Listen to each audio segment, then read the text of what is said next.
Hi everyone, thanks for watching. I'm Lauren, and in this video I'm going to be sharing with you the recording of the live question and answer session that I did over on the Instagram platform on Monday the 15th of April. Hopefully I've got the date right this week. I think I got a bit mixed up last week.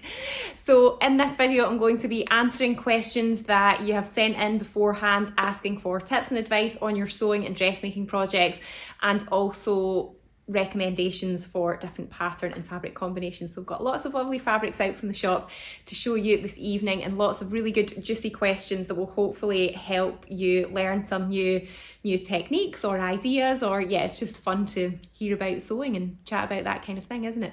So if you're watching here on YouTube and you do want to ask me a question, then feel free to leave a comment below, or you can also email the shop as well. I'll leave the contact details in the description to this video, and then I can add it onto my list for a subsequent week.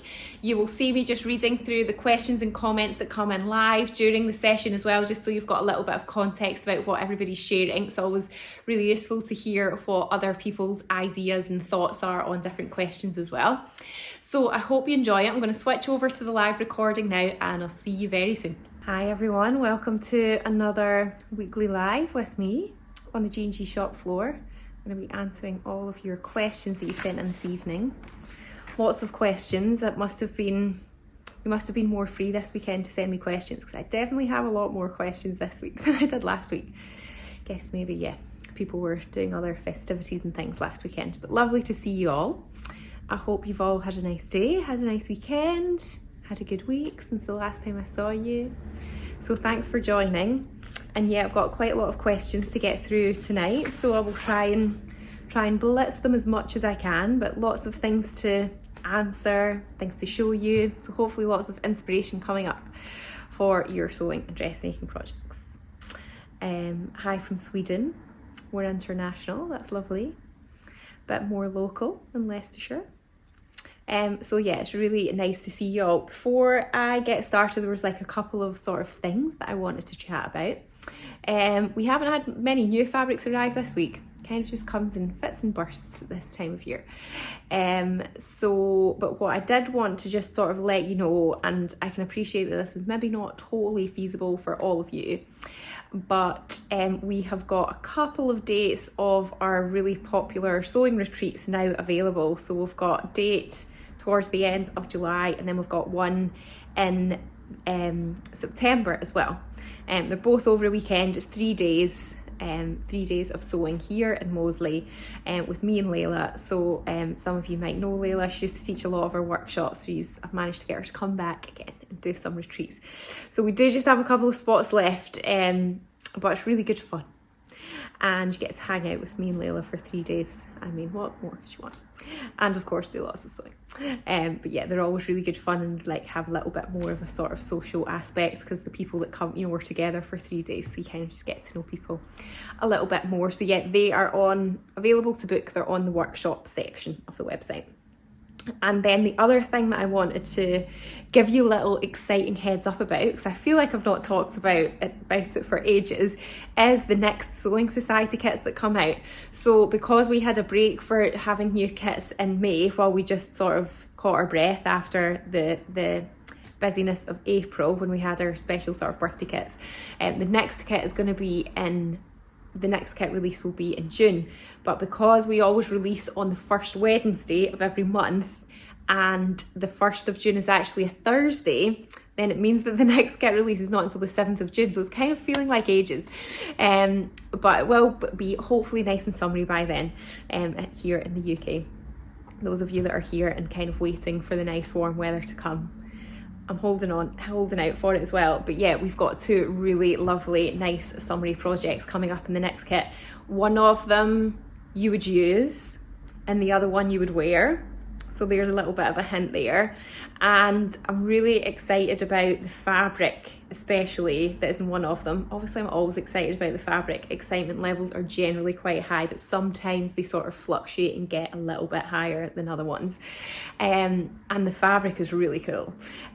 We had it made especially for us. I can't really say it's like exclusive, because it was the company just have the design available, and then they sort of make it to order. But the batch was made just for us for this project, and it's something like a little bit different. and it looks really cool. And yeah, I'm excited to show you. So yeah, you're gonna have something to use and something to wear. So yeah, if you're not signed up to our Sewing Society newsletter already, then just make sure that you are, so that on that first Wednesday of June you can get first access to purchase the kits. So yeah, I do have quite a lot of questions to answer tonight, but do feel free to sort of put in any comments or questions or anything as I'm chatting along. And of course it's always useful to get your insight of things as well. Maybe you can sort of help out answering some of the questions too, because it's always good to get different experiences and points of view. Helen saying, hi Helen, intrigued by the snaps on your shirt. I have looked for ones like this, but I haven't been able to find any. So I was actually going to check if we had any of these in stock before we started, and I didn't have time. But these are prim ones that we put in when we did this shirt as a kit. It's the Hey June handmade Amherst shirt. And yeah, they're like little sort of pearl snaps. So the brand is Prim, and we do usually have them, or we did have them at some point, but as I said, I'm not like 100% sure if we've got stock at the moment, but generally, obviously it's Prim, so it's like something that we can kind of order in our next order. Hi there, I finished my Sorrento jacket and I couldn't have made it without your really brilliant hints and tips. Oh, that's good, well done. Well done in finishing. Please may I ask, does the kits contain everything for a beginner? It depends on the project really, because some of the projects are a little bit more complicated than others, but it contains everything that you need to make that specific project. So all of the materials, the pattern, the instructions, and then you get the video as well from me, which just gives you like extra help and support, like extra hints and tips. The videos they're not tutorial videos. They don't like take you precisely step by step through the instructions. You sort of use them alongside the instructions that come with a pattern anyway, just to really you get to sort of see how to make the thing that you're making up in the fabric that's in the kit. So it's almost like applying the pattern to a specific type of fabrics. Obviously certain fabrics are kind of trickier to work with than others, so it might be that I kind of give you extra hints and tips on that, or ways to alter the pattern, or like a different methods of construction. But in terms of them being for a beginner, it just depends on the project really. The one that we do have coming up in June is fairly simple and straightforward. So it depends on how beginnery you are. But it is more of a sort of simple one, yeah. Okay, so I'll get on to the questions that have been sent in beforehand, and as I said, feel free to ask any as I'm chatting along. So the first one was, I've come to love double gauze, snap, and how it feels like I'm wearing a cloud, particularly in the summer. Very accurate description. I've made a lovely Tilling the Buttons indigo last year, but now with a very active 2-year-old, she pulls on the dress a lot, and the waist seam in particular looks like it's close to tearing. Is there anything you can suggest to help reinforce the seam on future makes and make it toddler proof? Thank you. So double gauze does tend to be quite loose weave, like it's got quite an open weave. So double gauze is like 2 really fine layers of cotton that are invisibly stitched together, but the weave of those layers is quite loose and it is quite open, which can make it a little bit more prone to fraying. So making sure that you don't ever trim the seam allowance too small. You want to make sure that you've got a bit of a meaty seam allowance there. So say the seam allowance is 1.5 centimetres, I'd be cautious about cutting or trimming that back down too much, because you kind of want something fairly sort of stable on that side of the seam. That'll help to make it stronger. That you're finishing it off in whatever way that you can. And an overlocker is really good, because that'll help to just sort of reinforce all of those edges. And then when you're, if the seam's getting pulled apart, there's just like more kind of, I don't know, sort of weight and structure sort of behind the seam. If you don't have an overlocker, French seams are good, because it's like you're sewing the seam twice, so that sort of helps to reinforce it. But obviously when you have got it like at an area where there's gathers, like on the indigo, so where your bodice joins your skirt section on the indigo, it's like, flat bodice, then attaching on a gathered sort of skirt dress section, then also you can't French seam there. So you could maybe go like sew it twice, so it's like extra strong. You could bind the seam allowance, might make it like a little bit more sort of chunky. So it depends sort of how much extra sort of weight you want around your you want around your waist there. But in terms of rescuing the one that you've got where the seams are starting to pull over, what I would suggest that you do is give it a good press and a steam to try and sort of help the fibres to maybe try and like come back together a little bit again. And then put some really lightweight fine interfacing over the areas on each side, where just like a little bit where the seam line is into the seam allowance, like really fine lightweight interfacing. Iron that on and then sew the seam again, and then because the interfacing is there and then you're then sewing the seam again, those stitch lines will sort of have more to hold on to because the interfacing will be there, and it should hopefully help prevent further kind of stretching out or gaping of that seam. So hope that helps. Okay, let's see, some comments were coming in there as I was chatting. Please may I ask, oh no, sorry, I've read that one. Your tutorials are so useful and informative. Oh, that's great. Lovely to hear, thank you. Any pattern suggestions for a top to wear with floaty, high-waisted midi skirt that isn't too floaty, maybe in a knit fabric? Yeah, so you can, if it's a high-waisted, a floaty high-waisted midi skirt, and then you want a top, so you could maybe make, I guess if it's like summery, you could do the True by Zoe tank. That's really nice, and it's quite fitted. Or you could make a little t-shirt that's quite fitted. The True by Real Ringer is quite a fitted t-shirt. It's just like a really simple sort of short sleeve t-shirt.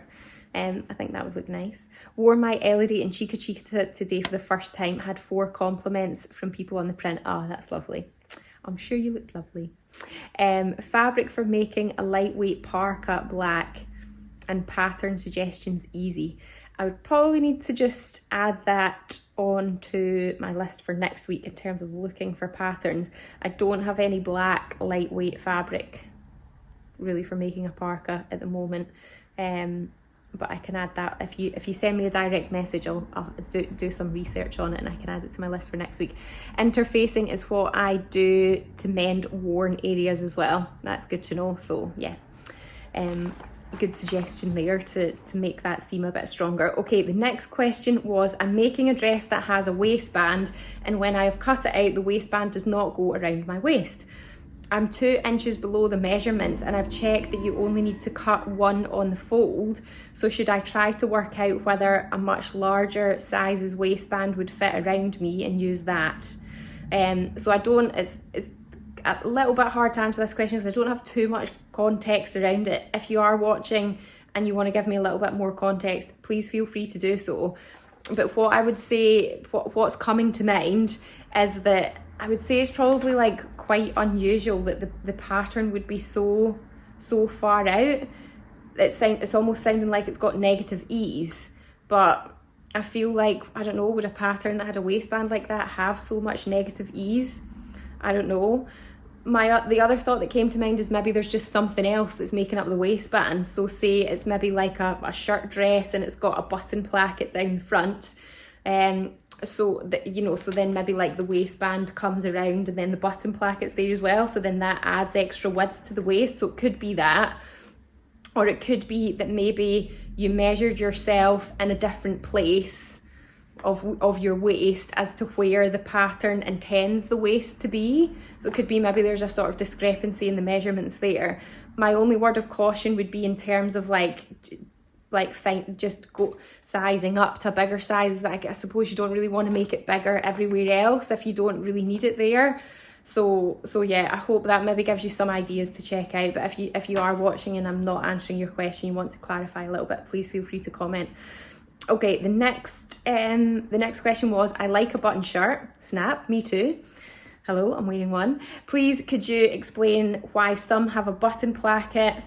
And a yoke? Is it just a style thing? Yeah, it's just the way that it's been designed. And some shirts will have a button placket and a yoke. This one has a yoke at the back. You can see it's got a little pleat in the centre back as well. I guess it just sort of, it's just adding like sort of style definition, more lines, style lines in it. Is that adding like a bit of extra width at the back there is just sort of making it a bit looser, and that's the style of it. So yeah, more like classic shirts. The classic feature of a shirt would be that it has a yoke and then this band here, whereas you can get more simple shirt patterns where there isn't a yoke, so the back bodice is just like all one piece, and then the button band is just created, instead of sewing on a separate bit of fabric, the button band's just created by the front bodice being a bit bigger, and then you kind of fold it back on itself, and then that creates the button band. So it's just a bit easier. And a bit quicker to sew, so less pattern pieces.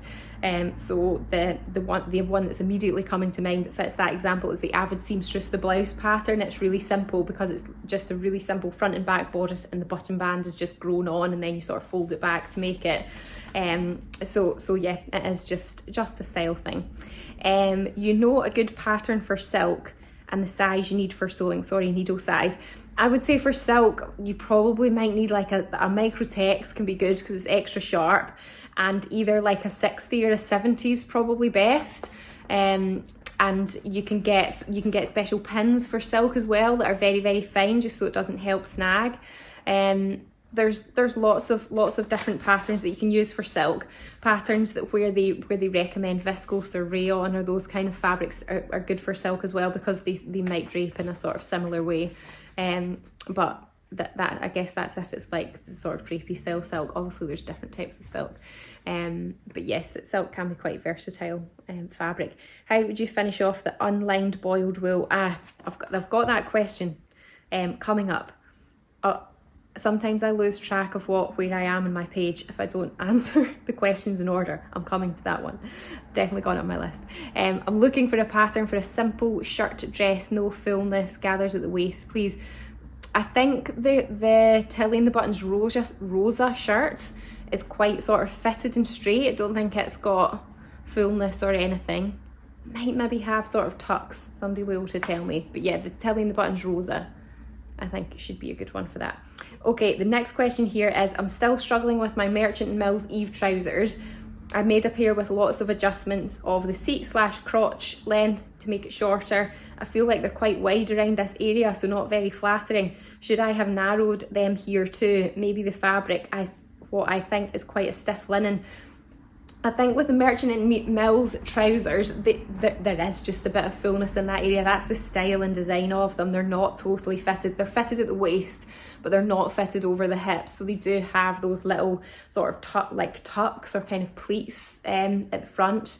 And you know, they are like a little bit looser over the hips, so you're never going to get like a total sort of tight fit there. And if that's what you're looking for, it might be that maybe they're not totally the best pattern to get that, because there's probably only so much you can do to make them more fitted there when the style is not intended to be really fitted there. And yeah, if you are using a stiffer linen, then obviously it will hold that shape a little bit more.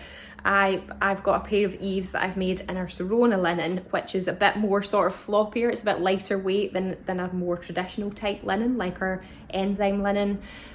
So they do sort of drape and move a little bit more, and I would say that helps them not to feel too kind of like balloony or kind of baggy in that area. But they are, you know, they're definitely not fitted. They are just sort of a bit looser, and that's kind of the style of them. Okay, the next one is, some of you might be able to comment on this as well. Tips and advice on how to get over my dread over the cutting out stage. I find it so stressful. You're definitely not alone. I think a lot of people find that. I'm intrigued to know what you're sort of worried is going to happen. What you get stressed out about is that maybe you think that you've not chosen the right size of pattern, maybe, or that you don't like have enough space to do it, so you sort of find it quite stressful because you're kind of trying to muddle with a lot of things. That I would say the sort of nice, easy, stress-free way for me to cut out is always to try and like maximize the space that I've got, try and like clear the decks as much as I can, and you know, make sure that I've got everything to hand and that the fabric's not dragging over the end of the table. So I'm cutting quite a long length of fabric. I tend to sort of pile it up on the table so that it's not dragging off, and then you don't really feel like you're kind of fighting with the fabric, so you can get it nice and flat. And also make sure that you're preparing your fabric before you cut out, so you're ironing it nice and flat with a hot steamy iron, obviously fabric type depending, but generally speaking, nice hot steamy iron to make it nice and flat and smooth. Don't press a crease in it or anything. And do that almost like immediately before you're going to cut it out, because even if you iron it and then fold it and sort of put it on a shelf or something somewhere, when you come to open it out, it might still have some like lumps and bumps and crinkles in it, which can then affect the accuracy of you cutting out. Having a decent pair of scissors is going to help you feel like it's nice and easy to cut, and I guess you just have to sort of don't be fearful of or don't feel bad if you make a mistake. I think if you're putting a lot of pressure on yourself to be like completely perfect at every single stage of everything that you do, is you're going to take like some of the joy out of it. I think you need to sort of take a deep breath and kind of let go of really what is the worst that can happen. It is just fabric, and it's supposed to be fun.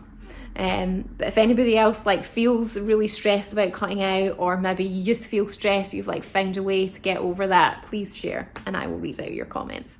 Okay, let's see what other comments I have got in here. Okay, Butterick 6762 is a nice shirt dress, thank you. The named Rita shirt dress is lovely. Oh yeah, I always forget about the Rita, that is really nice. Alison that works here's made one of them that looks really nice. Have you made the Saguaro set? Yes. Would it be possible to lengthen the top? Too old now to show off my midriff. Yes, it is possible to lengthen the top. I'm pretty sure it was, I think it was last summer I made mine. It was the year it came out anyway that I made mine. It must have been last summer. And I did lengthen it. Maybe by, I can't remember. I want to say 5 centimetres, but I'm maybe about 85% sure that that's right. That also, I was going to talk about this later as well, but the rise on them is also quite high, I find, so then that can help to like close the gap of minimising how much you show off in the midriff area, if you don't feel comfortable with that. You could always wear something underneath as well, maybe like a sort of longer kind of vest or a bodysuit maybe. I suppose the layers kind of take away the summery element of it, but another thing to consider. I've just made a silk top with the assembly line V-neck top, very few pattern pieces and French seams. It looks lovely. It sounds very lovely, thanks for sharing. The sew over it vintage shirt dress, I've made 3 and I love the style. That sounds great. Thanks for all the shirt dress pattern suggestions, no probs. I'm very lucky and I have a large table, tennis table for cutting out. That sounds awesome. I feel the same, cutting out is so stressful. Would like to make my first pair of trousers. What would you suggest as a starter pattern? On the topic of the Friday Pattern Company Saguaro set, they're actually pretty easy to sew. So that's like a nice one to start with because they're nice and simple. I think a lot of people also do the Tilly and the Buttons Safia trousers as well. They're in one of Tilly's books, so I don't know, it depends whether you feel like you want to buy a book or not. Do you square off the fabric before you cut it out? I was always taught at school to pull a thread to create a straight line and then cut so that the edge is exactly 90 degrees to the selvage.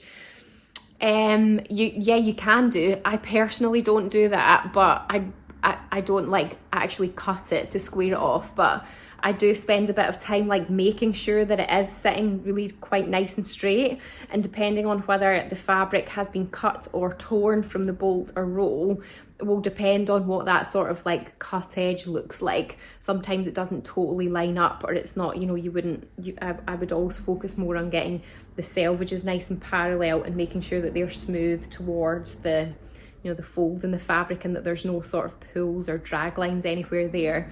Because you can't always do that, pull the threads in the fabric. So it tends to be like thicker, looser weave fabrics that you can do that with. But the general principle, yes, of trying to sort of square it off or get it on grain before you cut out does really help. Lots of looking at the pattern pieces and shuffling them around helps me settle my mind that I'm cutting it out in the best way. If fabric is dry clean only, e.g. velvet, do you have to dry clean before cutting? I personally wouldn't. From my, I've not had a lot of things dry clean, to be honest. In fact, I don't actually think I've ever had anything that I have made myself dry cleaned before. Should maybe just a reflection of the types of fabrics I generally like to sew with. But I have had in the past ready to wear things dry cleaned, and I always find that when they come back from the dry cleaners, they're just not the same. It's almost like, I don't know, like some of the oomph or like some of the body of the fabric, it's just kind of taken out of it a little bit. Which is why I'm like always hesitant to suggest that you would do that before you make the garment, because I feel like you're it's almost like you would take away a little bit of the body of the fabric before you actually get to use it and sew it. And also, if you were to, but the other thing to bear in mind is that if you were to buy something from the shops that was dry clean only, it will 100% have not been dry cleaned before you buy it. And you know, I think it depends on the fabric maybe, but if it's dry cleaned, I would say it's like probably fairly unlikely to significantly change the size of the garment. And that's typically why you would want to like wash something before, you know, you'd want to wash jersey before you made something with it, because jersey does shrink in the wash. It's really common for that to happen. And you might have even noticed that, because if you buy something that's made out of jersey fabric from the shops and you wash it, it won't have been pre-washed before you bought it, so it will shrink on the first wash, like when you buy that ready to wear thing, which is why, you know, when you make your own clothes out of jersey, it's good to pre-wash them, and then they're not going to shrink again once you've actually made it. They'll hopefully still fit you in the way intended. So I hope that helps you to sort of make a decision. I don't want to like tell you what to do, I just want to sort of tell you my thoughts on it and you can decide. I couldn't agree more. I've been sewing for 63 years and I still hit bumps along the way. Give yourself grace. Very true. I lengthened my Saguaro top by 12 centimetres. Ooh. I did make the sleeve ridiculously big, so next time I'd redraft it to make it less huge. I lengthened my Saguaro by, another one by 12 centimetres. I find it stressful cutting into fabric. If I make a mistake, I feel I've wasted money. Maybe you just need to like build your confidence up with maybe like other, you know, cheaper types of fabric, or maybe see sometimes charity shops of fabrics or old bed linen. Just like practice cutting on something that you don't feel quite as precious about, and maybe get your confidence up that way. Closet core patterns have a wonderful pattern to make a fine big cutting table. I exchanged sewing table for a saw and made this table, and it's been a game changer for me. Great. Get the biggest piece set out first, and if they don't fit you can just move it about. So that's in terms of prepping for cutting out. Okay, good tips there. Thanks for sharing, everyone. Can't believe it's almost been half an hour. I need to blast through some more questions. Okay. I added bust darts to the Ogden cami. Now the front bodice is too big. How to fix it? Yeah, what I was thinking here is maybe if you've added a bust dart, it's like added some width in the front. I suppose you could try and take out some at the side seams, but you know, if you were wanting that sort of shaping at the bust, then it might be could you try adding in like a waistline dart as well to sort of take some of the fullness out that way too. Could be a possibility. The next one was to add gathered tier to the bodice. Would you cut the bodice straight, across, or curved? So I guess this is if you've got a bodice already, but then you want to just add a gathered section onto it, and whether then you should cut the bodice straight across, like at 90 degrees to, I guess, like the grain line or the, you know, the plumb line, or whether that should be curved. I was trying to have a think about this. I don't totally know, because I'm not like an expert pattern drafter or anything, but like trying to think about it in the 3D form, I was thinking it would maybe depend on what sort of shaping that there was in the bodice itself.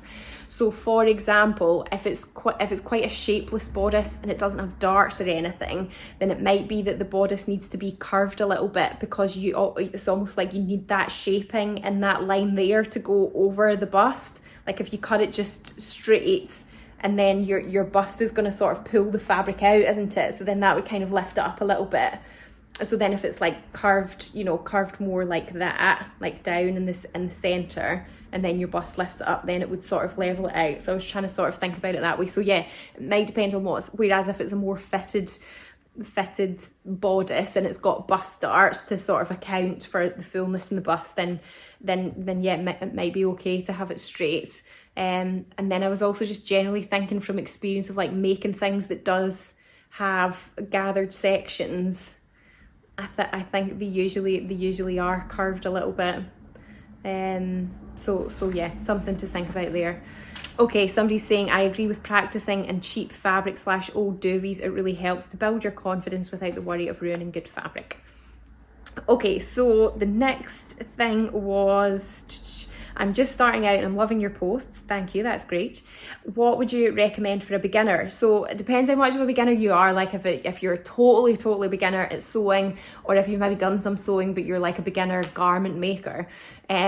there's no reason why you can't just start making clothes straight away. If you are a total beginner, that's fine. But I think what you really, really need to be open with in that situation is that the first thing you make probably isn't going to be that good.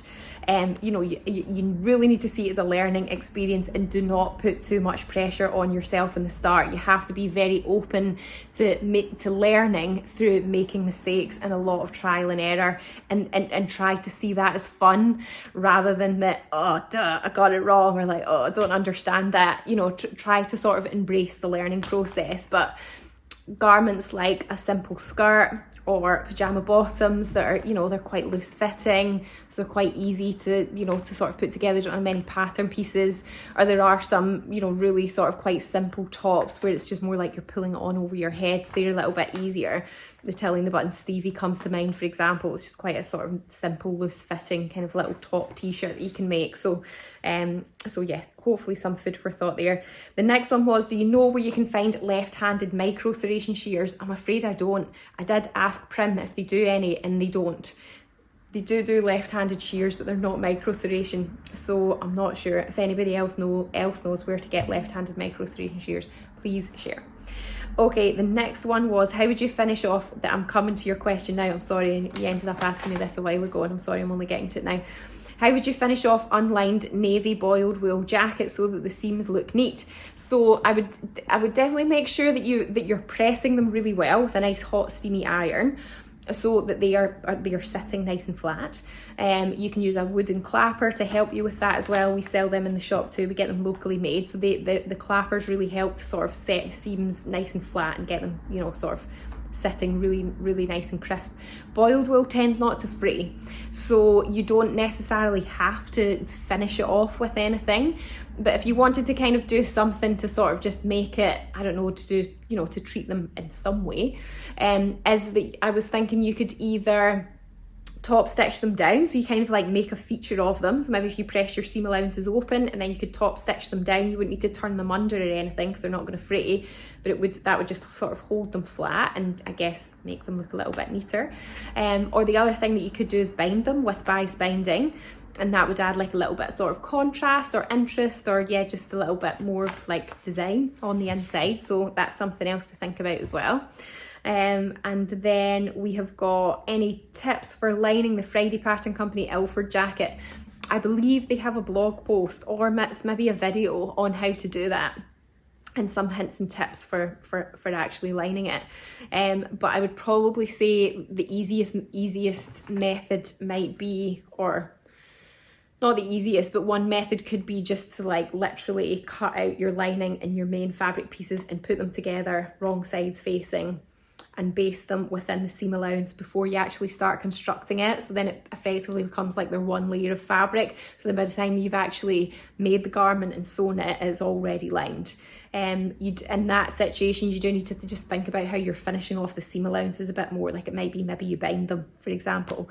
But yeah, there is, I'm pretty sure I have seen it before. There's a tutorial on that on the Friday Pattern Company, either website or blog or their YouTube channel.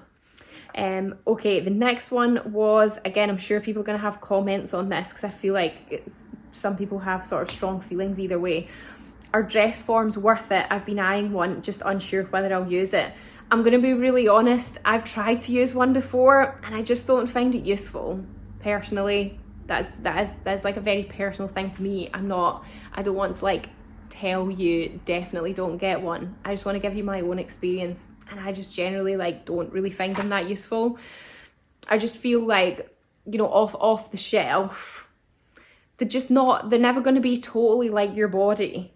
You know, even if you adjust it to like your measurements, the sort of, the distribution of your body shape and the sort of individual aspects of your body shape are unlikely to be totally identical to just a bust form. I know that some people sort of pad them out, or like they'll put a bra on them and kind of, you know, help try and sort of, yeah, pad them out to make them more like their own bodies, and then that, you know, that can help. But yeah, that's my feelings on it. But I'm sure other people will sort of have opinions in either way. Okay, somebody's saying the first thing I ever made was the Nora top. I think that's the Tilling the Buttons one. I didn't know I didn't know not to start with jersey. That said, I still wear it, slightly wonky zigzags and all. Well done. My first make was the Stevie dress, followed a YouTube video. That's great. First things I did were drawstring bag, envelope cushion, lined bag, and then a tilly in the button Jamie PJs. Still wear them as very forgiving. Nice little journey you went on there, great. The first garment I made was at DT class in school in a poodle skirt. That sounds fun. I've never used a dress form. Basic pattern, so start like a plain top. I have a dress form and I've never used it. I never use my dress form. Dress form, quite good for hemming a dress if you're on your own. Measure up from the floor. I have one and I just use it to, oh, your comment got cut off there. Vicky So's nope, the style of skirt for a school fashion show. Okay. I have my mum's old dress form and just use it to hang items. I try everything on and adjust as I go. I use a dress form all the time. I call her Norma. Oh, little friend. I use a dress form mostly to help with hemming. I'm not sure I would buy it again. Okay, hopefully you're seeing a kind of common theme there on the dress form front. All right, so the next one was this. I think this is another interesting question as well. And again, it might be that you guys have some feelings or kind of comments on this. Okay, are there any tips for knowing if a pattern will suit you? So I can see how this might feel like a bit of a minefield when you first start sewing, because it might be that you end up getting sort of kind of carried away with like the latest pattern release, or you know, you're seeing lots of something else getting made maybe on social media or something, you're like, oh, they look really good and I want to make that too, but then and you're kind of getting carried away with making something without, I guess, like really thinking if, you know, whether it'll suit you or not. The other thing to add here is that definitely, I'm sure we've all been there, is that we've made something that we thought we'd really like and then tried it on and been like, oh, this is just not what I thought it was going to be. You know, it's happened to me as well. I think it's just like normal sometimes. But I think there are definitely things that you can do to sort of help you maybe decide. If you feel like maybe you've been hit a few times and you've made something and maybe a few things and you're sort of feeling like, oh, nothing suits me.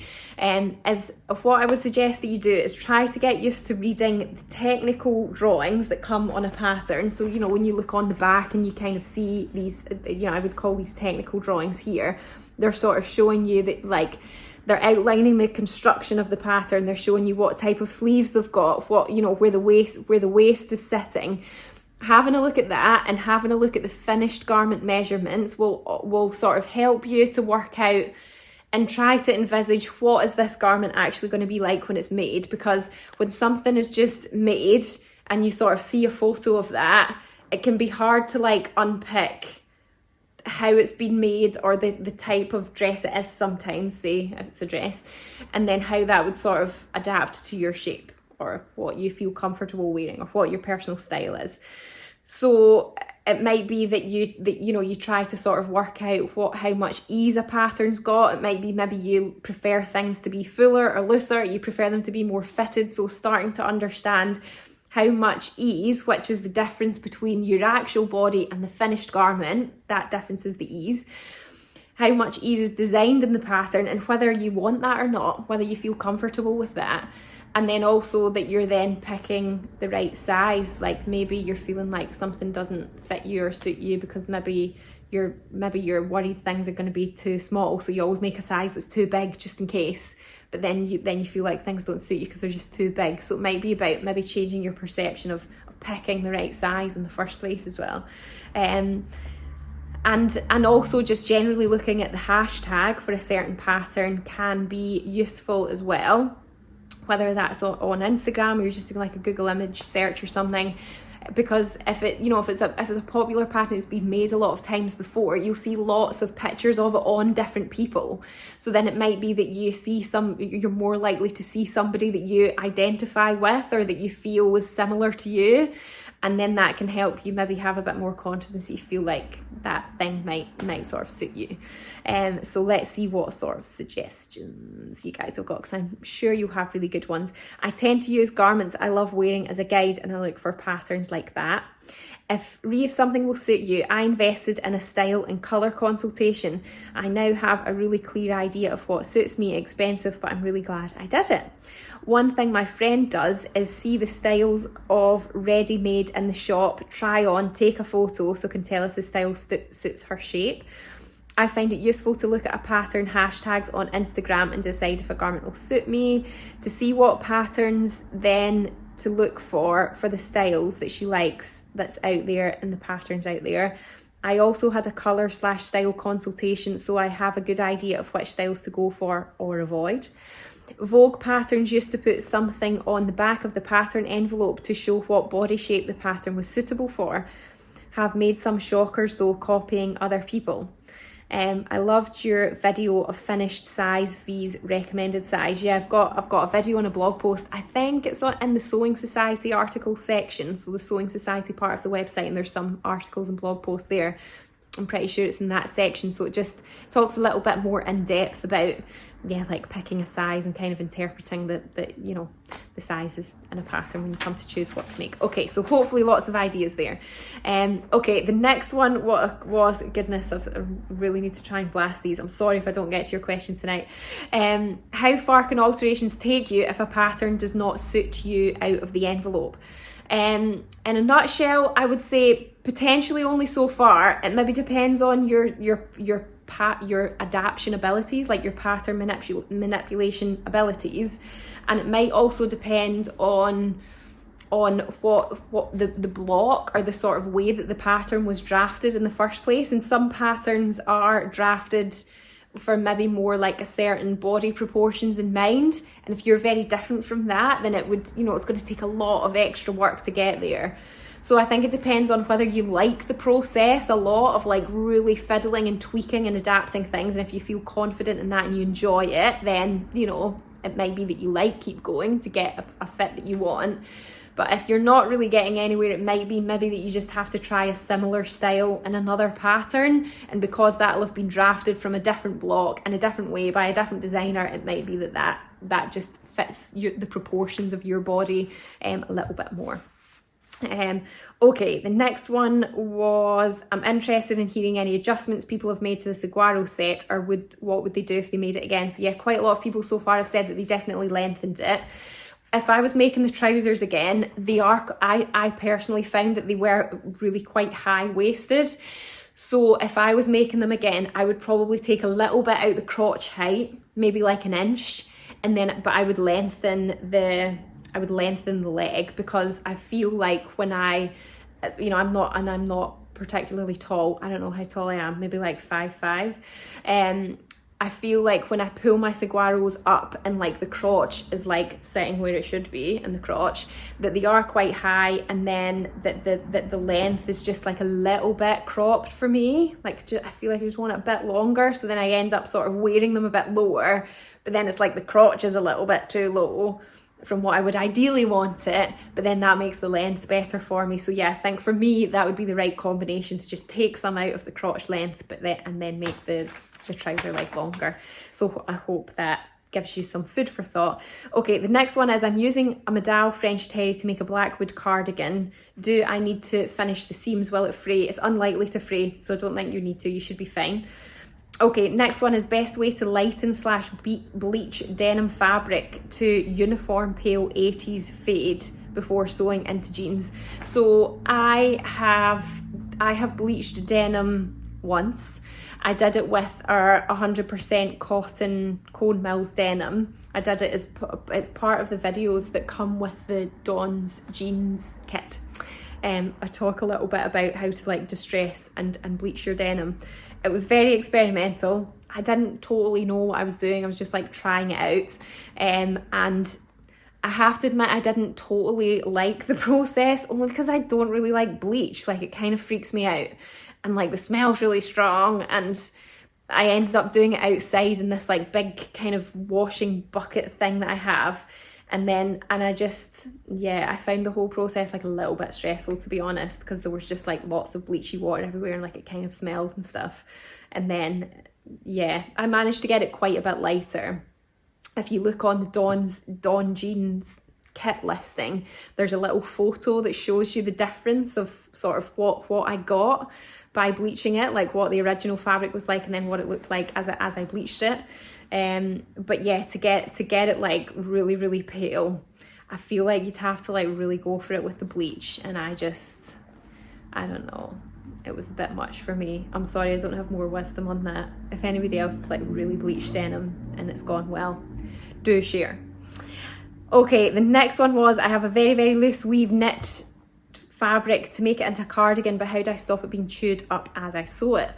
I would say if you've got a walking foot, that's going to help. And then the other thing that's probably going to help is, say you're like starting at the start of a seam, and is to have like a scrap bit of fabric like underneath the foot at the back, just to keep the foot nice and level, so that the machine can like feed the fabric in. Because if it's quite chunky and the foot of the machine sort of angling back as you start to sew the seam, it's kind of going to get stuck and it's going to find it hard to like get over the first bit and start sewing it. So yeah, kind of having something to level it out the back can help. And then the next one was, I have water stains on my Thelma quilted jacket. How do I clean it? You can machine wash that fabric, so you could just put it in the washing machine. I'm feeling like maybe if you don't want to do that, I would suspect that maybe they're not just water stains. It might be that sort of inadvertently there's just like maybe some it's got, not like visibly dirty, but you know, there's like some sort of dirt on it. I don't want to like offend you by telling you you've got a dirty coat. I don't really mean it that way. My Thelma fabric did also have some sort of splodges on that, and I think it was just because, I don't know, I guess I've got kids and like the coat gets a little bit dirty and kind of greasy over time, and then when it was getting wet, it was almost like maybe like drops of water were getting on it. It was almost like it was maybe sort of moving that kind of coating of like griminess around a little bit.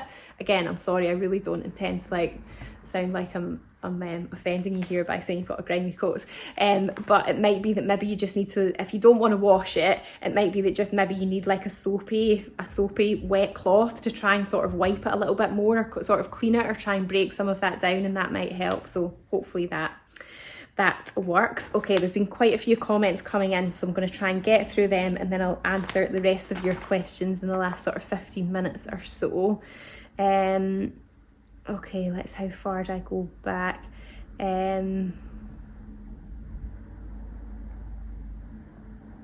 Sorry, Lauren, I'm joining late, no probs. What pattern are you wearing? It looks lovely. It's the Heijun handmade Amherst shirt.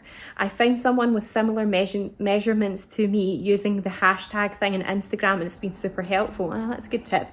Is the newly added yarn dyed check linen viscose exactly the same fabric as was in the Hinterland kit? I have some left over and thought maybe I could add to it to make something else. I don't think it is exactly the same. It was very, very similar, but it's going to be from like a different batch of fabric, so it won't be identical. I've made the front of the Saguaro top to overlap more, so not exposing so much. Okay, good, another modification there. I found the Saguaro trousers quite high too. I sat just under the bust. With the top, I extended the wrap an inch so I didn't have too much cleavage on show. I increased the overlap in the Saguaro top and increased the leg length quite a lot. I added 1.5 centimetres to the pocket sizes. They weren't big enough for me. The waist was the right height for me, but I had to add 4 centimetres to the length, and I'm only 5'4", so I rarely have to lengthen pants. Struggling a little with putting the sleeves in the new Tilly Mabel top, and sadly so far no one has done a detailed sew along that shows how. Any suggestions? I would just double check the position of your notches and make sure that you've got your gathering stitches in, and that they're in the right place, that they're covering the right sort of area that they need to.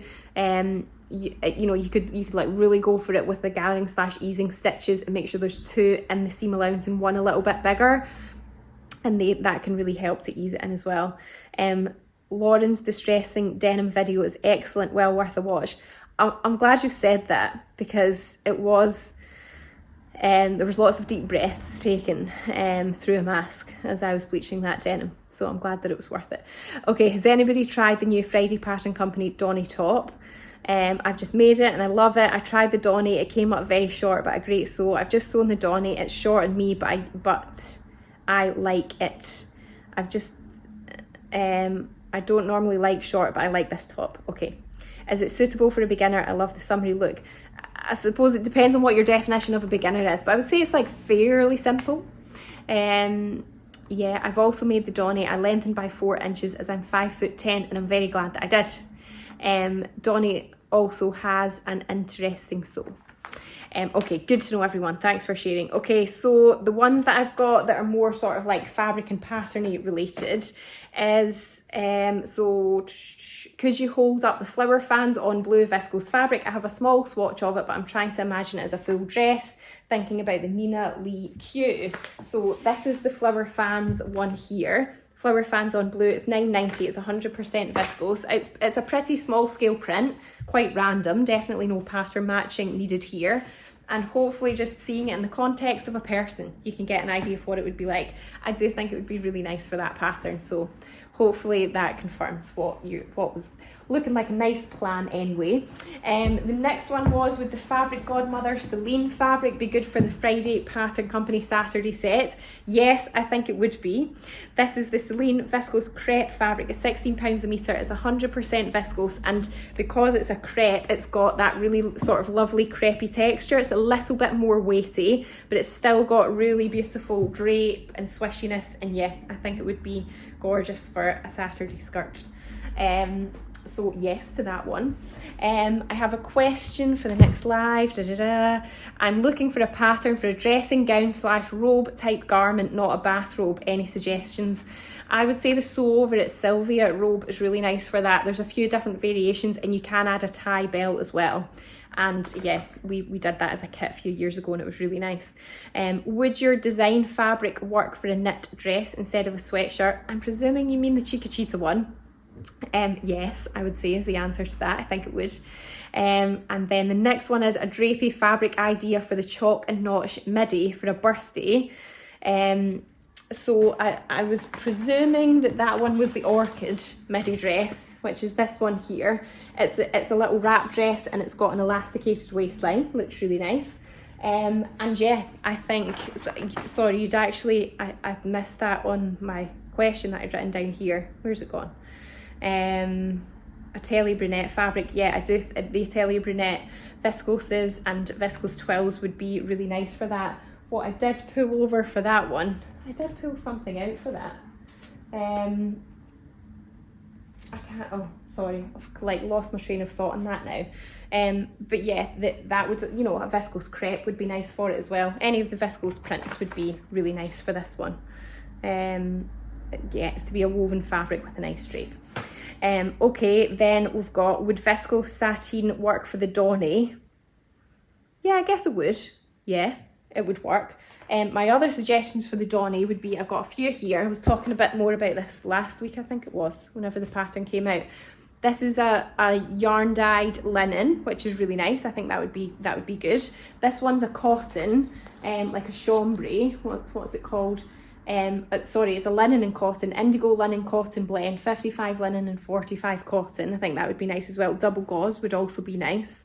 I think it's a really versatile shirt. You can make loads of different things, use loads of different fabrics for that. Okay, I'm going to catch up on some comments here and then just answer the last few. I've just made the Donny last night and I love it. I think a lot of people are making the Donny right now. I wouldn't say it's particularly easy for a beginner, to be honest. Okay, good to know. I'm just making the fans fabric to make the next tunic top. It's lovely. Oh, that sounds really nice. Good combination. Okay, again, if anybody's got any other input here, please let me know for this next question. Patterns that are practical but kind to an apple shape menopausal hot lady to wear to work. So I would say you've specifically asked for patterns, so it might be that you've got fabrics in mind, but I would definitely say stick to natural fibres, because that's going to really help with the heat. If you're wearing something natural, they'll be much more breathable and cooling to wear. And from having like a little quick look around at sort of shapes or like style design features that are kind of suggested for pair figures, so that's the definition of that is really, you know, whatever it is, the official definition is that if your hips are, the proportion of your hips so that your shoulders are smaller in proportion to your hips. That's what defines the pear shape. So the suggestions are that you get something to sort of balance that out. So you get something that's got statement sleeves, or that's got some detailing on it, or that's got a, you know, like a nice fancy collar or something. So I picked out a few things that I thought sort of fitted that criteria. I was also suggesting fit and flare style garments. So what I picked out the necks, because I feel like it's got really nice sleeves that have got, they're not like really full, the long ones, but I feel like they've got a nice fullness to them. And then, you know, it's more cinched in at the waist. And then the LED, again, it's more fitted at the bust, but then because it's got the grown on sleeves, then you have like a bit more sort of, I guess, like width here. And then it's more like A-line in the skirt. And then I also thought that this would be really nice and flattering as well. Again, you've got more sort of puffed sleeves on that longer version. And then the wrap, again, just gives you, it's more fitted at the waist with the wrap, gives you definition there, and then sort of looser in the skirt section. And then the Adrian's another really nice one that's got nice big statement sleeves. So that's good for nice lightweight jersey fabric. So a range of tencel jerseys would be really nice for that one. So hopefully some food for thought there. Somebody's suggesting cotton, bamboo and linen fabrics. The West Clift is very forgiving, but make in viscose jersey rather than cotton jersey. Easy to wear and work appropriate. That's great, thank you for sharing. The tilling the buttons lyra without a waist tie would be good. Okay, great. So some lovely suggestions there, thank you. Okay, the next one was, do you have any fabric with fruit on it? The only ones we've got at the moment are these two Fabric Godmother ones. It's the same print, but different colours, different base cloth. So this is the Fruta Navy Cotton Lawn fabric. It's £18 a metre. So it's a nice, lovely, soft, lightweight cotton lawn fabric with a dark navy background. And then, yeah, it's got little, they kind of look like stamps. With little fruits on it. It's really cool. And then the other one is, this one is a viscose linen, so it's the same print, but obviously it's in this lighter colourway, and it's on a viscose linen. It's 55 linen and 45 viscose. And yeah, you can sort of see the little fruits on that as well. It's really nice. I really want to make a little blouse out of that viscose linen one. Okay, the next one was fabrics for the tilling the buttons marigold. I like navy / teal / plum type colours. So the marigold is, it can either be a jumpsuit or you can make trousers with it as well. So I've picked out some really nice viscose prints that I think would be nice to make a lovely summery version. This one here is the floral stamp on claret stretch viscose fabric. So although it's stretch, you'd still treat it as a woven. It's just got like a little bit of give in it, but that's a nice, lovely sort of bold print, nice and bright for summer. And then I've got a few other more navy. Oh, all my fabrics are falling down now. A few other navy viscose prints. This is flower fans on blue viscose fabric. So it's a sort of smaller scale one. I'll open some of that out so that you can see it. Nice and lightweight and drapey as well.